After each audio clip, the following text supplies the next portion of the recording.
I thought I'd do a short and sweet little video about this rather interesting classical guitar. I don't think it needs very much, but the story is good. This is a recent instrument made in Ecuador. The owner happened to be there on vacation, visiting Quito and other places, and he signed up for a sightseeing tour of San Bartolome, which is a little tiny mountain town, known as the heart of Ecuadorian guitar making, in the same way that, say, Paracho is in Mexico. It's literally called the root of guitars. It's there that generations of builders have been producing for mostly a domestic market, using techniques and technology derived from way back in the Spanish colonial period, like 200 to 300 years ago, maybe. So the emphasis is exclusively on handwork. Modern classical influences have filtered in over the last 50 years or so, but they're being incorporated into a vocabulary of, well, decoration specifically, and construction sequences that are very homegrown and local. The big name in classical guitar making there is Luis Ullaguare, who moved as a boy from San Bartolome to Cuenca, which is a large urban center. It's a big city. His father was a well-respected guitar maker, and they set up a workshop there in the city, and he apprenticed. They had more opportunity for self-promotion and, like, putting a face to the name on the label, if you know what I mean. Luis eventually did things like visit the United States to interact with people like Bill Compiano, who wrote one of the first good books on guitar making.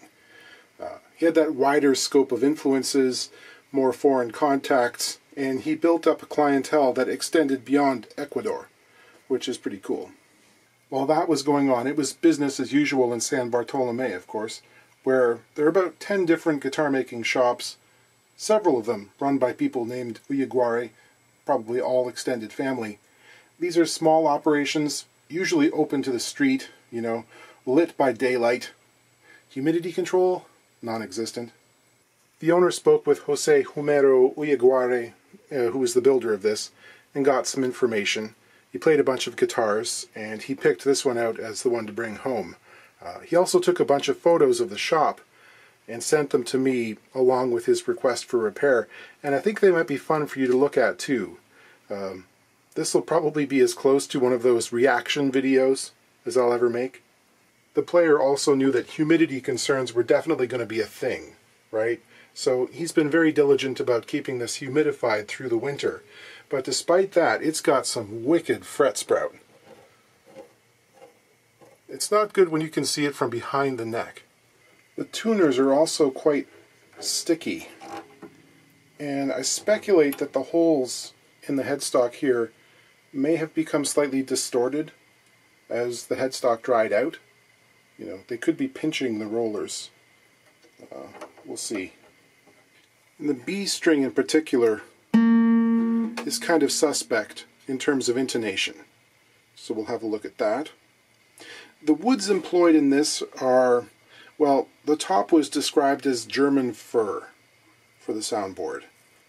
Could be translation issues possibly, but it does look like fir actually. I've built a guitar out of subalpine fir and this is quite similar. So that's possible. Or it could just be something like a European spruce. The body and neck are native Ecuadorian wood. The fingerboard looks like wangi, but I'm told it's actually a kind of palm. It's quite attractive. The finish we're assuming is nitrocellulose lacquer or a mixture of that and something. It's fairly soft, and unfortunately it almost immediately suffered some canine-related damage. There's a big scuff across the lower bout here. Not into the wood, but definitely deep into the finish. The action is fairly low, bordering on flamenco action. It's just under 3 millimeters, about 7/64 on the bass side, slightly lower again on the treble. So, yeah, low for a classical player, just sort of about where you expect a flamenco to be happy. And the thing we've got to talk about is the decoration. Like, it's, we'd say, exuberant, almost over the top. There's so much of it, requiring a lot of work. I don't think I've ever seen a bridge like this made up of multi-laminations.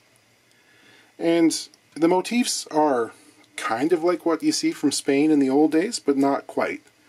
This feels like, you know, the diaspora of guitar makers. This is obviously grown up in a world far removed from, you know, the classical Spanish influence.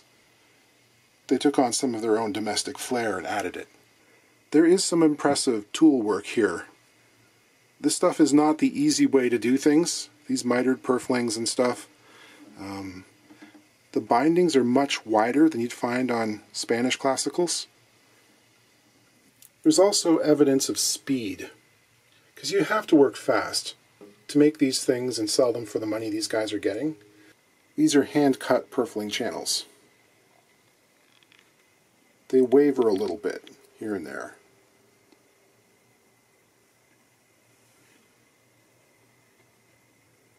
And there's evidence here and there of places where stuff got away from him. You can see there's a little bit of a pull away in the binding here. But on the whole, it's like, put a lot of work into this. That's an impressive mosaic. And this, dude, it's a hunk of a pre-cut rosette outlined in a triangle. Let's check out the B string issue. 12th fret, octave.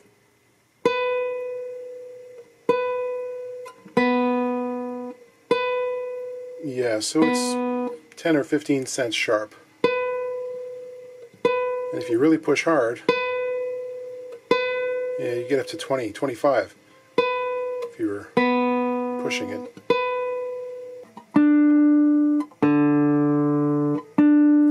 Actually, most of the strings seem to be quite sharp on the 12th fret. The contact points need to move away from the headstock in every case. Jose knows what's up. Full complement of side dot markers. The weird thing is, it's marked like a mandolin. They've got the dot at the 10th fret rather than the 9th. I suppose you can get used to that. The tuners are, well, a concession to price point.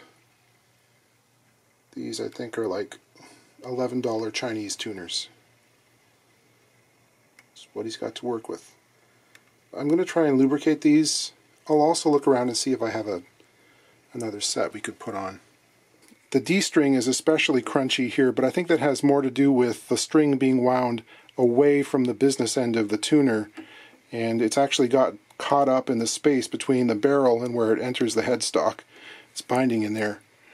I should say that there are builders in this community who don't play guitar. Like, can't even tune the instrument they make. Seriously. That's not a slight on them. It's just not part of their tradition, their heritage. They're the builders of these things, someone else makes the music. It's kind of wild when you think about it, though. Yeah, I've got a set of these. These are Thomas Rubner, made in Germany. Not an inexpensive set, but I think the guitar deserves them. What I like is it's a Hauser design, and it's fairly narrow, because this is a kind of skinny headstock. But those would certainly do the trick and be better than what's on there. We've got ebony buttons. I think it would look good. Yeah, you see things like this one is canted slightly in this direction. They're not perpendicular to the outside of the headstock. So I'm going to have to ream those a bit. This is a 13/32 drill bit, which I'm going to run in reverse.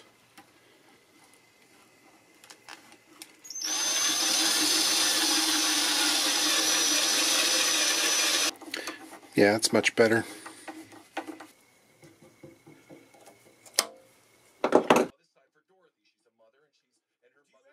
Those'll do. In this case, I feel safe using the file like this to start off, because otherwise it would be forever. It's too much material to remove. I'm sighting down the edge of the fingerboard and the file so I can tell how close it is getting. I'll stop when there's still just a hint of daylight.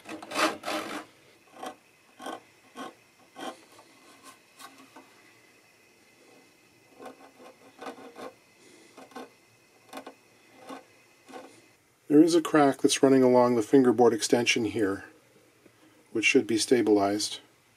A little offshoot here as well.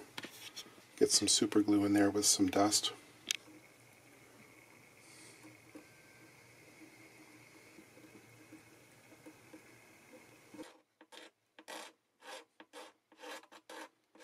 Okay, the saddle is just a little too loose for my liking. I think that's part of the issue here. It's rolling forward slightly under string tension. There is also a piece of veneer or two for a shim, which we may dispense with. Let's do the little tour. Here's the sign for Jose's shop, and here's Jose. He's got a strip of wood there that is actually the offcut of a jack plane without the chip breaker installed, for you hand tool geeks, which produces the long, not so tightly curled shavings you see on the bench there. This is the raw material for all of that inlay work. It gets dyed, cut into strips, and then scraped to an even thickness before being glued up again and reassembled into various patterns. The small tile mosaics are glued up and then sawn into the individual component blocks for the inlay, which as you can see are stored in small matchboxes. So far this is just like what was done in Cordoba in 1885. This is very old school. I know that in Paracho there's a kind of cottage industry gluing up and sawing these little angled sticks, which can be put together in a mirror form to create the chevrons around the border. It's a part-time job for teenagers. This photo blew my mind a little bit. In the system they're using, the soundboard is cut to the exact shape of the instrument before assembly, and the edge purfling is completed before the box is put together. What? Yeah, no kidding. A bunch of North American builders are squirming right now, because your side bending technique better be pretty exacting to pull this off. And oh yeah, you're going to do that bending on a solid steel pipe heated in a fire. They're doing Venetian cutaways like this too. You notice that there's a binding strip which is already glued in place because it has to wrap around that pre-cut top. No body molds in sight. There is a kind of solera on the bench there for bracing. Some scarf joints being glued up on the necks. They seem to be building requintos and other different models. Here's the next baffler. The top and back are pre-glued onto the neck and tail blocks before the sides are put on. I imagine the tensiones or glue blocks they use for the lining are put on there before gluing the sides on. Maybe they're affixed to the sides, but that would require a stupid level of precision. He's working with a 7-fan pattern here. The guitar that we've got in the shop today has 2 small angled cutoff bars near the tail block. It's all very standard. They're using very thin soundboards, quite tall bracing, but it's otherwise like Torres. Big hunk of beef bone there for cutting nuts and saddles. A couple of bench hooks. A tape measure. A huge collection of tools isn't really necessary to build a lot of guitars, you know. This is the way it was done. Having the original saddle loose was probably a good thing in this case, because if the bridge contracted a lot when it got dry, it may have split the front edge right off, but I've got a snug saddle is probably a good thing. Okay, got some strings on it. Might be time to try it out. Of course the strings are still stretching, and will be for a couple of days, but that's just the nature of nylon. You know how it is. The intonation is much better now that the saddle is upright, and I've filed back the takeoff points for the treble strings just to get the octave a bit sweeter. Yeah, it's nice. I mean, it's not what you'd call a highly refined concert quality classical guitar. It's more along the range of a flamenco. You know, it's a bit rough around the edges. But for something you pick up on a tour as a souvenir from your trip, pretty amazing.